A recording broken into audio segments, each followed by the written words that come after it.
আমাদের তো এখন বাচ্চারা অনেক মোবাইল ফোন দেখছে, তো এখন এটা থেকে দূরে রাখার জন্য আমরা কি করণীয়? আমাদের কি জাযাকাল্লাহ, করতে হবে? চমৎকার একটি প্রশ্ন করেছেন। আপনার প্রশ্ন বুঝতে পেরেছি, আপনি আমাদের সাথেই থাকুন প্রিয় বোন, আপনার প্রশ্নের উত্তর দেওয়া হবে। শিক্ষার্থীরা এখন মোবাইলে আসক্ত, কিভাবে তাদের এখান থেকে বিরত রাখতে পারি আমরা? এটি আরেকটি গুরুত্বপূর্ণ প্রশ্ন, যে কথাটি কিছুক্ষণ আগে বলছিলাম, যে আমাদের সন্তানরা আসলে মোবাইলে খুব বেশি আসক্ত। এর প্রধান কারণ হচ্ছে বাবা মা বা একক পরিবার। যারা একক পরিবারে থাকছি তারা বাবা মা বিভিন্ন কাজে ব্যস্ত থাকছেন, অথবা বাবা বাহিরে, মা রান্নার কাজে বা কোথাও যাচ্ছেন, তখন মোবাইলটা আমাদের বাচ্চাদের হাতে দিয়ে দিচ্ছি একটু তাকে থামিয়ে রাখার জন্য বা সান্ত্বনা দেওয়ার জন্য। অথবা কোনো কিছু খাচ্ছে না, তখন মোবাইলটা তার সামনে দিচ্ছি, মোবাইল দেখতে দেখতে খাওয়াচ্ছে।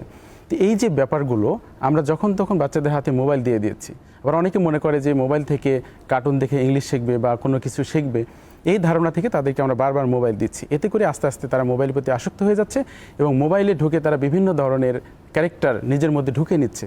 যার কারণে দেখবেন যে ফেসবুক বা বিভিন্ন মিডিয়াতে দেখা যায় অনেক বাচ্চারা মোবাইল আসক্ত, তাদের হাতে মোবাইল নাই, তারপরও তারা অ্যাক্টিং করে যাচ্ছে, মানে তারা এক একটা চরিত্র ধারণ করে ফেলেছে। যার কারণে আমাদের উচিত হবে সন্তানদেরকে সবচেয়ে বেশি সময় দেওয়া এবং তাদের সাথে কথা বলা, তাদের সাথে খেলা করা, তাদেরকে নিয়ে ঘুরতে যাওয়া। এভাবেই আমরা তাদের কাছ থেকে মোবাইলটা দূরে রাখতে পারি। আর আমরা নিজেরাও তাদের সামনে মোবাইল ব্যবহার করব না। আমরা তাদের সামনে বই পড়তে পারি, অন্য কাজ করতে পারি, আমরা নিজেরাও করব না। বাচ্চারা আমাদের দেখে তখন শিখবে যে না, আমার মোবাইল ইউজ করা যাবে না, আমাকে বই খাতা নিয়ে বসতে হবে। যে মোবাইলে যদি ওই রকম ভালো করে ডিভাইস রাখা হয়, সেক্ষেত্রে তো ইউজ করতে পারে না। সেক্ষেত্রে শিক্ষণীয় যে কিছু বিষয় আছে, সেটাকে আমরা যদি টাইমিং করে, এক একটা বয়সের এক একটা শিক্ষার ব্যাপার আছে। যেমন তার বয়স 5 বছর, সে কি শিখবে, তার বয়স 10 বছর কি শিখবে, এই বিষয়গুলো যদি আমরা ভাগ করে নিতে পারি এবং সেই অনুযায়ী যদি কিছু বেসিক বিষয়গুলো তাদেরকে শেখাতে পারি টাইমিং করে, একেবারে যখন তখন না, তাহলে তাদেরকে শেখানো যায়। কিন্তু একেবারে যখন তখন মোবাইল হাতে দেওয়াটা আসলেই বাচ্চাদের জন্য খুবই ক্ষতিকর। এই জায়গা থেকে আমাদের বের হয়ে আসতে খুব সংক্ষেপে 30 সেকেন্ডে জানতে চাই, অনেক শিশু ইন্ট্রোভার্ট, কিভাবে তাদেরকে এক্সট্রোভার্ট করতে পারি? এটি আরেকটু মৌলিক প্রশ্ন। আসলে আমাদের সমাজে আমাদের সমাজে অনেকেই দেখা যাচ্ছে যে কথা কম বলেন, কথা বলতে চায় না, মনের মধ্যে অনেক কিছু আছে কিন্তু সেটাকে প্রকাশ করতে চায় না। তো এই সমস্ত বাচ্চাদেরকে আসলে আমাদের অনেক অনেক অনেক বেশি সময় দিতে হবে, তাদেরকে মানুষের সাথে মেশাতে হবে, তাদেরকে বাহির করতে হবে, ঘরের বাহির করতে হবে, একেবারে খাঁচায় বন্দি করে রাখা যাবে না। আস্তে আস্তে তাদের সাথে আমরা মেলামেশা করলেই এবং অন্য বাচ্চাদের সাথে মিশতে দিলেই তারা আস্তে আস্তে কথা বলা শিখবে ইনশাআল্লাহ।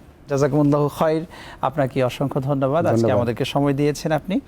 আপনার থেকে জানতে চাই যে শিশুদের আমরা কিভাবে সামাজিকরণ করতে পারি?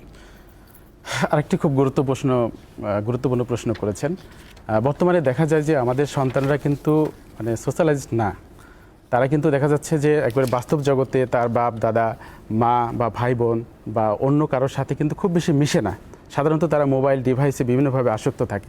তো সেই জায়গায় আমরা যদি আমাদের সন্তানদেরকে একেবারে সামাজিকরণ করতে চাই, তাহলে অবশ্যই তাদেরকে এই সমস্ত মোবাইল ডিভাইস থেকে একটু দূরে রেখে আমাদের তার সাথে বেশি মেলামেশা করতে হবে, কথা বলতে হবে, তাদেরকে বিভিন্ন কাজ দিতে হবে, উৎসাহ দিতে হবে।